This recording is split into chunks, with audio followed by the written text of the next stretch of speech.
Welcome to Diwakar physics. चलिए आप इस वीडियो में आप क्वेश्चन नंबर 5 देखेंगे। क्वेश्चन नंबर 5 जो स्पेसिमेन पेपर है उसका हम सॉल्व करेंगे। तो इस क्वेश्चन में आप यदि देखेंगे तो लेंस से न्यूमेरिकल दिया हुआ है और इसमें हम देख सकते हैं स्पेक्ट्रम से क्वेश्चन है, रिफ्रैक्शन, टोटल इंटरनल रिफ्लेक्शन इसमें से क्वेश्चन है और हाँ यही सब क्वेश्चन इसमें दिया गया है। तो चलिए पहला जो क्वेश्चन है 5A वो हम देखेंगे। क्वेश्चन नंबर 5A ये न्यूमेरिकल है, तो लेंस न्यूमेरिकल बहुत ही इम्पोर्टेंट है। तो इसमें बताया कि an object is placed at a distance 24 centimetre in front of a convex lens. तो अभी इसमें आप देख सकते हैं जो साइन कन्वेंशन लेना बहुत ही इम्पोर्टेंट है। ठीक है, साइन कन्वेंशन जानना बहुत ही इम्पोर्टेंट है। यदि साइन कन्वेंशन आप नहीं यूज करेंगे तो आपको कोई भी मार्क्स इसमें आगे नहीं मिल सकता है सॉल्व करते वक्त। इसलिए हम सबसे पहले थोड़ा सा साइन कन्वेंशन देखेंगे। ठीक है, तो साइन कन्वेंशन के लिए आपको थोड़ा सा मैं आइडिया दे देता हूँ। चलिए इस क्वेश्चन के साथ ही हम ध्यान देंगे। जैसे इसमें बताया कि an object is placed at a distance 24 centimetre in front of a convex lens. तो अभी जो कन्वेक्स लेंस है ये थिक इन द मिडिल, ठीक है। अब इसका जो ऑब्जेक्ट है हमेशा इस साइड में रखना है, और यहाँ पर बताया 24 centimetre from the lens, so from the optical centre, ये आपको ध्यान देना है। ठीक है, और फोकल लेंथ है इसका 8 सेंटीमीटर। तो ये सेकंड फोकस होता है इसको, ये 8 सेंटीमीटर। सो फोकल लेंथ फोकस से लेके सेकंड फोकस से लेके ये ऑप्टिकल सेंटर तक ये 8 सेंटीमीटर दिया है। तो अभी साइन कन्वेंशन में आप ये ग्राफिकल सिस्टम याद कर लीजिए। ठीक है, ग्राफ आपको मालूम है, इस साइड पॉजिटिव इस साइड नेगेटिव, ऊपर में पॉजिटिव नीचे में नेगेटिव। तो जो भी डिस्टेंस इस साइड में लिया जाएगा वो नेगेटिव होगा, उस साइड में पॉजिटिव, ऊपर में पॉजिटिव नीचे नेगेटिव। अभी आपको क्या करना है, इस दोनों को कंबाइन कर देना। तो अभी कंबाइन करेंगे तो आप याद रखिए लेंस इस तरह से रखा जाएगा कि जो ऑप्टिकल सेंटर है वो ओरिजिन में मैच होना चाहिए, ये याद रखना।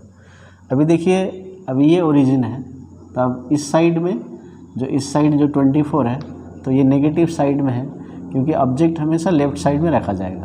ठीक है, तो ये नेगेटिव साइड में है, तो नेगेटिव साइड का u हो गया ऑब्जेक्ट डिस्टेंस, तो इसको u बोलता है स्टैंडर्ड नोटेशन। तो ये -24 सेंटीमीटर लिखिए।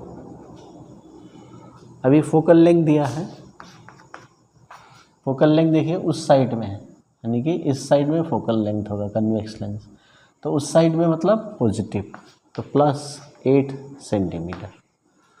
तो ये हो गया। तो ये आपको समझ में आया। तो जो ऑब्जेक्ट पोजीशन है हमेशा नेगेटिव ही होगा, क्योंकि ऑब्जेक्ट हमेशा इस साइड में ही रखा जाएगा, और फोकल लेंथ क्योंकि उस साइड है तो पॉजिटिव।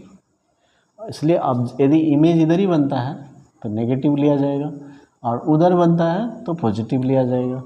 ठीक है, तो ये याद रखिए, वो दिया नहीं है, आपको निकालना है।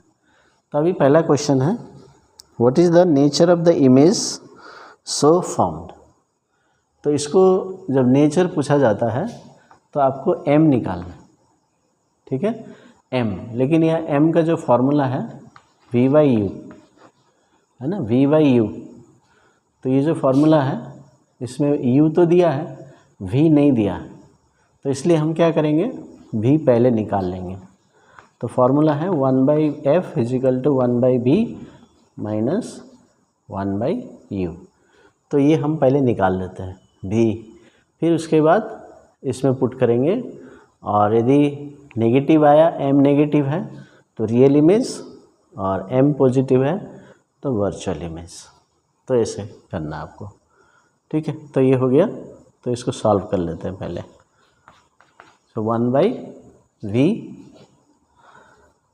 तो 1/v मालूम नहीं है, 1/u माइनस 24, और यहाँ भी आप पुट कर दीजिए 8, तो ये हो गया। अभी 1/8 इक्वल्स टू 1/v प्लस 1/24। तो नेक्स्ट स्टेप में आपको क्या करना है, ये जो नेगेटिव साइन है इसको ऊपर लेके जाना। तो ऊपर लेके जाने का मतलब है जैसे 1/-2 यदि फ्रैक्शन होता है तो इसको हम -1/2 लिखते हैं, तो वही है। तो डिनोमिनेटर से नेगेटिव हटाइए, तो यहाँ ऑलरेडी माइनस है, ये फॉर्मूले का माइनस और ये u का माइनस, तो पॉजिटिव हो गया। तो 1/v क्या हो जाएगा, 1/8 माइनस 1/24, या कोई और तरीके से ट्रांसफॉर्म कीजिए, तो एलसीएम लीजिए, 24, 3 माइनस 1, तो हो गया 1/v equals to 2/24। So 1/v equals to 1/12, so v is equal to 12 है। ये सेकेंड आंसर है, ठीक है, सेकेंड आंसर है। जैसे पूछा है calculate the distance of the image from the lens. तो इमेज किधर बनता है, 12 सेंटीमीटर। पॉजिटिव आया मतलब उधर बनेगा, ठीक है। और उधर जो बनते हैं वो इन्वर्टेड होते हैं, रियल इमेज होते हैं। तो अभी m का वैल्यू देखिए क्या होगा, v कितना आया 12 और u है -24, सो -½ आया, सो -0.5 ये आ गया। तो इसका मतलब द इमेज इज रियल, और रियल इमेज क्या होता है, इन्वर्टेड भी होता है।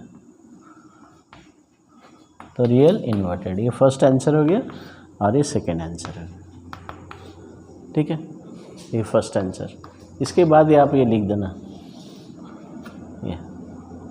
और यदि आप थियोरेटिकली आप लिखना चाहते हैं तो आपको एक पॉइंट याद रखना है, यदि फोकल लेंथ f1 यहाँ रहेगा, इसके अंदर में यदि ऑब्जेक्ट रखा जाता है तभी वो क्या होता है, ये वर्चुअल इमेज फॉर्म करता है। ये कन्वेक्स लेंस के लिए पॉइंट है। अभी देखिए ये 8 सेंटीमीटर फोकल लेंथ है, इधर 8 है तो यहाँ भी 8 होगा। तो अभी 8 सेंटीमीटर के अंदर में यदि ऑब्जेक्ट रखेंगे तभी वो वर्चुअल इमेज फॉर्म करेगा। लेकिन अभी ऑब्जेक्ट 24 सेंटीमीटर में रखा गया है, इसका मतलब क्या है कि वो फोकस से दूर में है, तो वो रियल इमेज ही बनेगा। तो इसलिए रियल और इन्वर्टेड आप पहले लिख सकते हैं, लेकिन मेरा सजेशन है जब भी नेचर पूछेगा तो m निकाल लीजिए, ठीक है। m पॉजिटिव रहेगा तो मैं बता देता हूँ, यहाँ पर m लिख सकते हैं आप, पॉजिटिव रहेगा वर्चुअल इरेक्ट हो जाएगा, और m नेगेटिव रहेगा रियल इन्वर्टेड रहेगा। तो ये कैरेक्टरिस्टिक्स। और दूसरा है साइज के बारे में भी हम पता कर सकते हैं। यदि m का जो ओनली वैल्यू देखें, ये वाला वैल्यू, तो ये नेगेटिव साइन दिखा रहा है रियल की वर्चुअल, और ये जो वैल्यू हम सिर्फ देखेंगे हाफ, है ना, वो ज़्यादा है 1 से, तो मैग्नीफाइड इमेज बनेगा, मैग्नीफाइड। और m इक्वल टू 1 बनेगा तो same size, m less than 1 बनेगा तो डिमिनिश्ड। तो अभी इसमें देखिए ये लेस देन 1 आया ना, हाफ आया, तो इसलिए यदि पॉजिटिव हाफ भी आएगा नेगेटिव हाफ भी आएगा तो ये हमें क्या लिखना है, डिमिनिश्ड लिखना है, ठीक है। तो ये याद रखना, ये m निकालने से हमें साइज, कैरेक्टरिस्टिक्स, नेचर, जो इमेज का पता चलता है। तो इसलिए एम निकालना है। एम निकालने के लिए वी और यू चाहिए, और एक फार्मूला भी है, M equals to size of the image by size of the object. ये तो दो फार्मूले इसके। तो यहाँ पर डिस्टेंसेस दिए हुए हैं तो ये लेना है, और size of the object image दिया तो ये लेना है। ये लेके जो आएगा उसके हिसाब से आप कैरेक्टरिस्टिक्स बोल सकते हैं। ठीक है, तो ये हो गया क्वेश्चन नंबर 5 फर्स्ट। तो आपको साइन कन्वेंशन लेना है। जैसे यहाँ पर माइनस मैंने पुट किया, यदि आप नहीं लेते हैं तो कोई भी मार्क्स इसमें नहीं मिलेगा, आपका रॉन्ग हो जाएगा, और इसके लिए भी माइनस नहीं मिलेगा, मार्क्स नहीं मिलेगा माइनस के लिए। और ये फार्मूला लिख के ये पुट कर दीजिए, इसी में 1 मार्क्स मिल जाता है। तो विथ प्रॉपर साइन आप यदि पुट करते हैं तो आपको 1 मार्क्स वहीं मिल जाता है।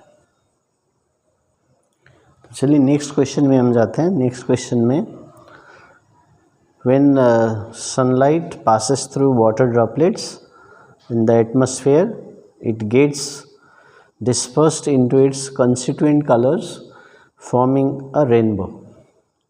A similar phenomena is observed when white light passes through a prism. So questions है, which color will show the maximum angle of deviation and which color will show the minimum angle of deviation? तो prism से, जैसे water droplet से क्या होता है, dispersion होता है, उससे 7 कलर्स रेनबो बनता है, और प्रिज्म से भी सेम फिनोमिना होगा। ठीक है, तो यदि हम वाइट लाइट देंगे तो ये ओरिजिनल डायरेक्शन में ऐसे जाना चाहिए, लेकिन क्या करता है रेड, ये देखिए रेड थोड़ा कम बेंड हो गया, और वायलेट ओरिजिनल डायरेक्शन से ज़्यादा बेंड हो गया, है ना। तो ये डायग्राम हम लोग ड्रॉ करते हैं ऐसे, तो ये वायलेट होता है, ये रेड होता है। तो compare to the original direction देखिए रेड थोड़ा सा बेंड किया और वायलेट सबसे ज़्यादा। तो पहला आंसर क्या होगा, विच colour will have maximum angle of deviation. अब मैक्सिमम एंगल ऑफ डेविएशन होता है ये, तो ये इंसिडेंट रे और ये एमर्जेंट रे, इसका एंगल, ये angle of deviation for red. अब इसको हम देखेंगे यहाँ पर, तो ये वायलेट इधर आ गया, तो ओरिजिनल डायरेक्शन के साथ ये हो गया वायलेट। तो आप क्लियरली देख सकते हैं, तो वायलेट सबसे ज़्यादा बेंड हो गया, है ना। तो which colour has maximum angle of deviation,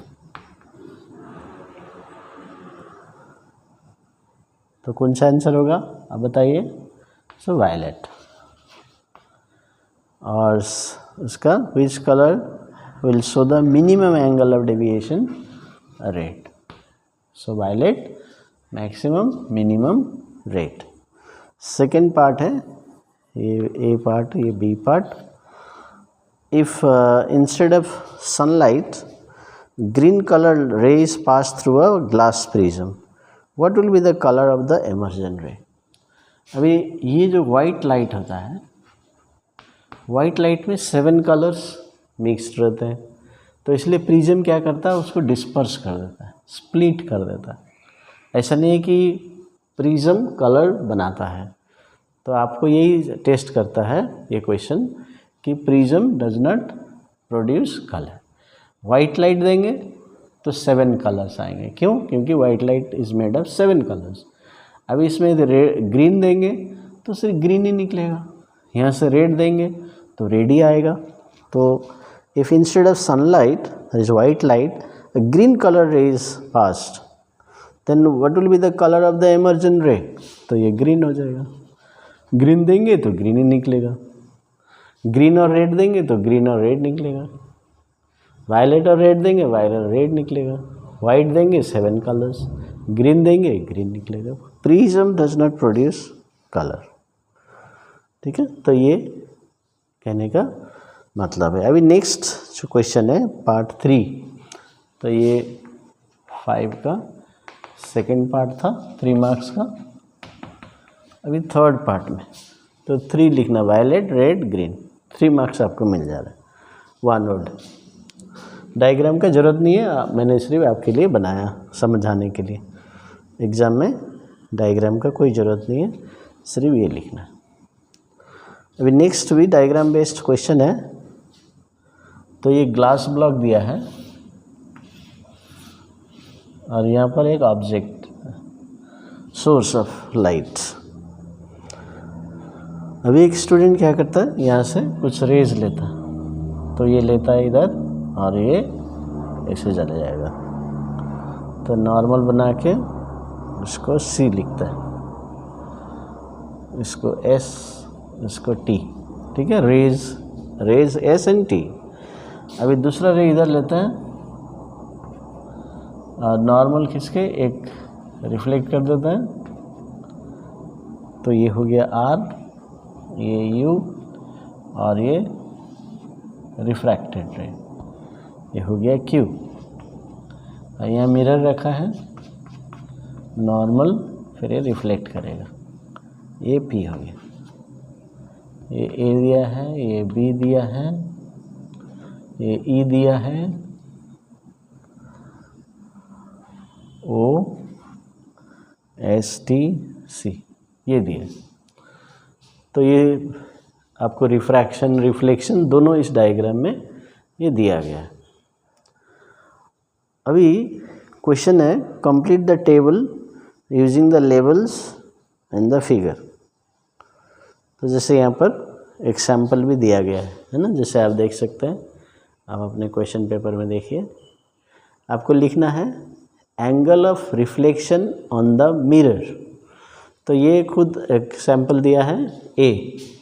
तो देखिए ये angle of incidence on the mirror, this is mirror. तो ये एंगल ऑफ इंसिडेंस, ये एंगल ऑफ रिफ्लेक्शन, तो वो लोग ने दे दिया। अभी सेकेंड पार्ट है, partially reflected ray in the glass slab. तो ग्लास स्लैब में आप देख सकते हैं ये जो लाइट रे है ये टोटली सरफेस से जा रहा है, कोई रिफ्लेक्ट नहीं हो रहा है।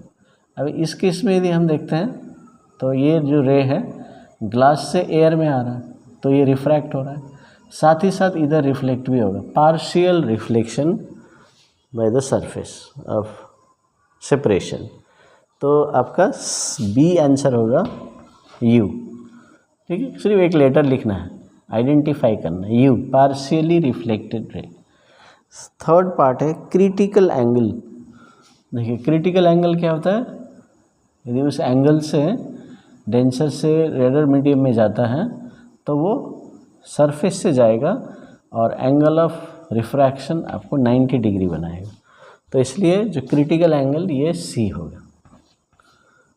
तो C का आंसर C होगा, critical angle C। Angle of incidence for which angle of refraction is 90 degree, angle of incidence in the denser medium. Okay, फिर नेक्स्ट पार्ट है D। A का आंसर यही होगा, ये लोग दे दिया है, इसमें मार्क्स नहीं मिलेगा आपको। तो B का U, C का C। अभी D बोलता है रिफ्रैक्टेड रे, तो ऑब्वियसली ये Q, ये रिफ्रैक्ट हो गया, और ये T भी हो सकता है।